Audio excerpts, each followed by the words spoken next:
I am a parent of Aiden. I am in West Hawaii Community College in a speech and comprehension or communication class, and I had to do a informational speech. And so when Aiden was able to become one of the students in this classroom, I decided how important it was for me to understand what phonics was. I also wanted to make sure that I understood why phonics was so important. So I figured, what a great way to inform not only myself, but that I could inform all of you, for Ms. Reilly, who gave me the permission to do so. So first off, I'd like to explain to you that there are different techniques for children of learning. One of them is visual. 30% of children are visual learners. With this, 40% of children are visual learners. This is, if you show me, I'll understand. This is the kids that like graphs and maps, likes to read, likes to do things visually. And in order for them to understand anything, they have to be able to visually see it. Then you have auditory. This is also in the handout that I gave you. And it also has, on the second page of that, shows learning tactics, so that it helps with any type of learning skill that your child might have. So this is kind of a good thing to have at home. The other one is auditory. Auditory, 30% of children are auditory learners. The greatness about auditory learners is that that's how teachers teach. They lecture. And so all the children that don't need a visual or kinesthetic learning basis, they're just big sponges and they just absorb everything that they hear, which is great for auditory learners, not so great for the kids that are visual learners or kinesthetic learners. Kinesthetic learners. This is what makes phonics such a great product for your children to learn with. Because 30% of children are kinesthetic learners. These are the kids that like to move, likes to have hands-on learning skills. They're the ones that would rather dig in the dirt and see the word than look in a book. So they're going to get the techniques and the learning basis off of being able to have hands-on. A lot of children in the early 80s and 90s, the ones that would stand up and they would do the little toss and can't sit down, and a lot of people thought ADD, ADHD. They didn't realize that there are children that can stand up and learn, that they want to know how something works, rather than sitting, staring, or listening to a person speak. The nice thing about all of the visual, auditory, and kinesthetic learning is that children learn in combination of this. So your child may not be just a visual learner. He might not be, or she might not be, just an audio learner. So with this, I have created a packet for you guys in order for you to go home and kind of see what's going on with your children. I know that my son, Aiden, who's in the class, is a visual learner as well as a kinesthetic learner. The reason why I know this is because the last couple of months, whenever I would tell him to do something, he would say, "Stop yelling at me!" And I'm talking to him as I'm talking to you, and I'm like, "I'm not yelling at you." And I realize he's not hearing what I'm saying. He's seeing my face. He's seeing the reaction that I'm giving him. So if I was stressed out that day, or if it was important and I had that look on my face, that's what he was connecting with. He wasn't connecting to what he was hearing.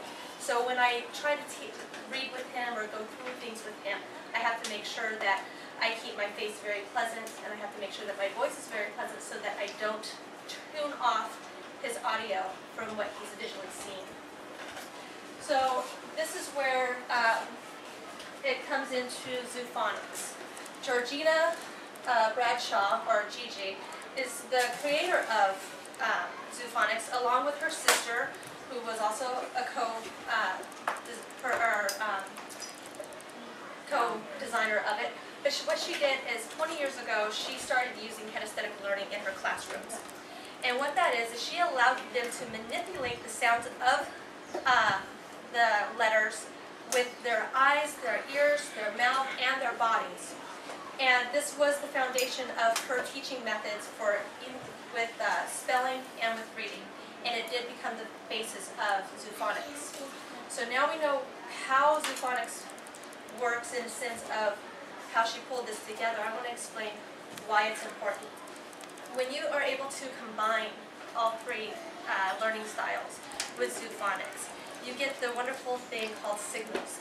where she gets to have your children move around and do a, create a, what is called,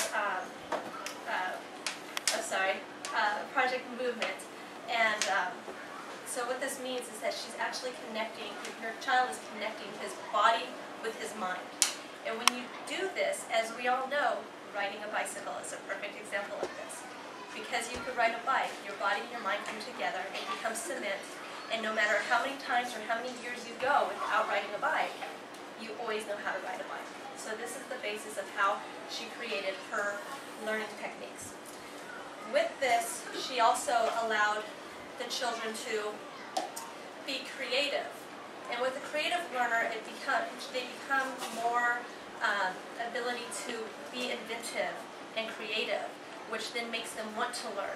And the purpose of going to school is not just to figure out what you need to know in life, but it's also to become a lifelong learner, a love for lifetime learning.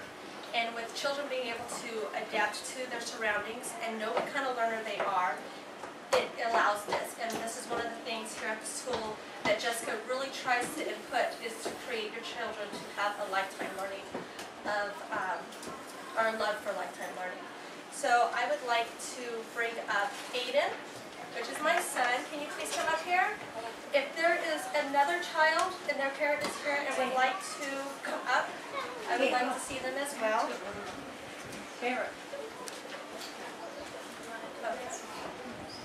And they are going to go through the alphabet song for you with A through Z. And would Miss Reilly would like to come up and... Actually, I'm going to do it from back here. Okay. So are you guys Stand ready? Okay, you guys ready? Ready and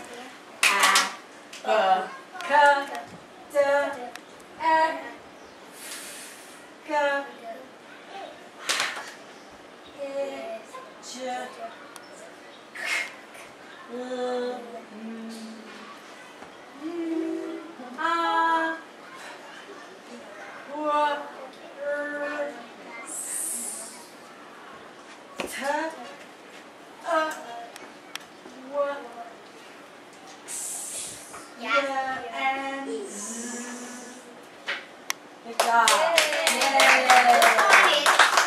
So with the combination of the children's ability to bring the visual, audio, and kinesthetic together, it is going to give them the natural basis of learning, and it is, the movements are the glue to their sounds of the alphabet. So I want to thank you very much for listening. I hope that I kind of gave you an overview of what the phonics is. Miss Reilly is going to come up and give you more